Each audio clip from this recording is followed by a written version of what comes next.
పవన్ కళ్యాణ్ 2014లో ప్రత్యక్ష రాజకీయాల్లోకి వచ్చిన పోటీ చేయలేదు ఆయన.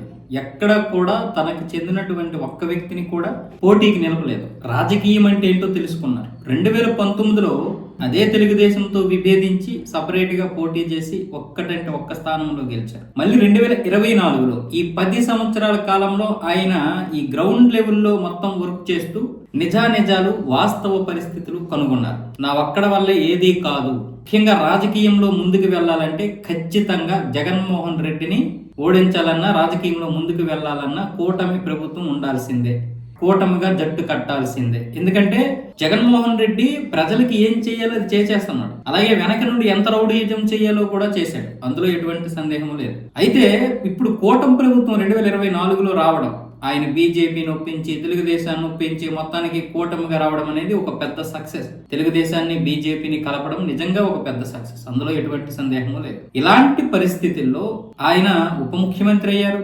అది కూడా రాష్ట్రంలో నా ఒక్కడికి ఉప ముఖ్యమంత్రి ఇస్తానంటేనే చేస్తాను, మళ్ళీ మీరు ప్రాంతానికి ఒకరిని లేదా కులానికి ఒకరిని ఉప ముఖ్యమంత్రి చేస్తానంటే నాకు వద్దనేసారు. ఆ విధంగానే చంద్రబాబు నాయుడు ఒప్పుకొని ఆయనకి ఉప ముఖ్యమంత్రే కాకుండా అనేక శాఖలు ఇచ్చారు. వ్యవసాయం అయితేనేమి, పంచాయతీ అయితేనేమి, గ్రామీణాభివృద్ధి అయితేనేమి, సైన్స్ అండ్ టెక్నాలజీ అయితేనేమి, ఇక చాలా ఉన్నాయి. మొత్తం 6 శాఖలు ఎన్నో ఆయన చేతిలో ఉన్నాయి. ఇలా ఈ అన్ని శాఖలను కూడా తన అధీనంలో పెట్టుకుంటూ మంచిగానే వెళ్తున్నారు. కానీ హోంమంత్రిగా ఉన్నటువంటి అనిత మీద మాత్రం ఆయనకి చాలా రోజులుగా అసంతృప్తి ఉంది. ఎందుకంటే కాంట్రాక్టర్లని చాలా మంది భయపెడుతున్నారు. ఆ భయపెట్టినటువంటి వారందరూ కూడా వైసీపీ వాళ్ళే. అది తెలుగుదేశం వాళ్ళైనా సరే నేను ఊరుకోను, కానీ వైసీపీ వాళ్ళు విపరీతంగా భయపడుతున్నారు. ఇప్పుడు అధికారులు కూడా భయపడుతున్నారు వాళ్ళని చూసి. మరి మనం ఏం చేయకపోతే ఎట్లా అనేది పవన్ కళ్యాణ్ అభిప్రాయం. అంతేకాకుండా అనిత్ గారి మీద కూడా చాలా సార్లు ఫైర్ అయ్యాడు. మీకు చేత కాకపోతే తప్పుకోండి, నేను చేస్తాను, అంతేగాని మీరు ల్యాండ్ ఆర్డర్లు మీరు మీ చేతిలో పెట్టుకొని చోద్యం చూస్తే మాత్రం ఊరుకునేది లేదు. మనకున్నది చాలా తక్కువ సమయం. వైసీపీలో ఏ రౌడీయుజం అవుతుందో ఆ రౌడీయుజాన్ని మనం తగ్గించాలి కదా, ఆ రౌడీయుజాన్ని లేకుండా చేయాలి కదా. ల్యాండ్ ఆర్డర్ మీ చేతుల్లో ఉన్నాయి కదా. ప్రభుత్వ పనులు చేయాల్సినటువంటి కాంట్రాక్టర్లే భయపడిపోతుంటే ఇంకెందుకు మనం ఇక్కడ ప్రభుత్వంలో కూర్చొని అనేది పవన్ కళ్యాణ్ గారి మాట. అందుకే ఇప్పుడు ఆయన హోమ్ మినిస్టర్ని ఇంచుమించు ఈ 1.5 సంవత్సరంలో దాదాపు 3 సార్లు అసంతృప్తి వ్యక్తం చేశారు ఆమె మీద.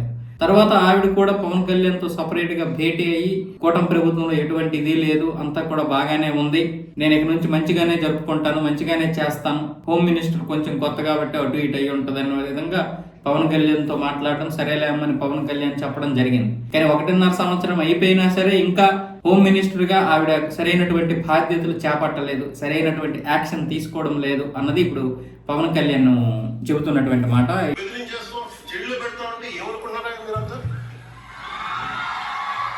మేమేం మాటలా గుర్తుపెట్టుకోండి, అలా బెదిరించే సమూహం ఎవరైనా సరే,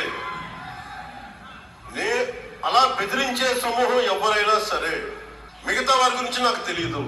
పవన్ కళ్యాణ్కి అధికారం ఉన్నా అధికారం లేకపోయినా పవన్ కళ్యాణ్ ఎప్పుడు పవన్ కళ్యాణ్ లాగే ఉంటాడు. భయపడతాడు. చాలా ఇంట్లో నుంచి బయటకు వచ్చినప్పుడు తిరిగి వెళ్తాం లేదు అని డిసైడ్ అయ్యే వస్తాం. అందువల్ల మీ ఆకు రౌడీలు కానీ అలాగే చెప్తున్నారు. ఏదైనా మాట్లాడితే అధికారులు కూడా భయపడుతున్నారు. ఎందుకు భయపడుతున్నారంటే చెవుళ్ళు చెప్తారు, అదే సార్ వాళ్ళ వెనక చాలా మంది రౌడీలు ఉంటారండి, కిరాయి హంతకులు ఉంటారండి, మీకు కరెక్ట్ గా యోగి ఆదిత్యనాథ్ లాంటి ట్రీట్మెంట్ కనుక ఒక్కొక్కరికి ఇస్తే.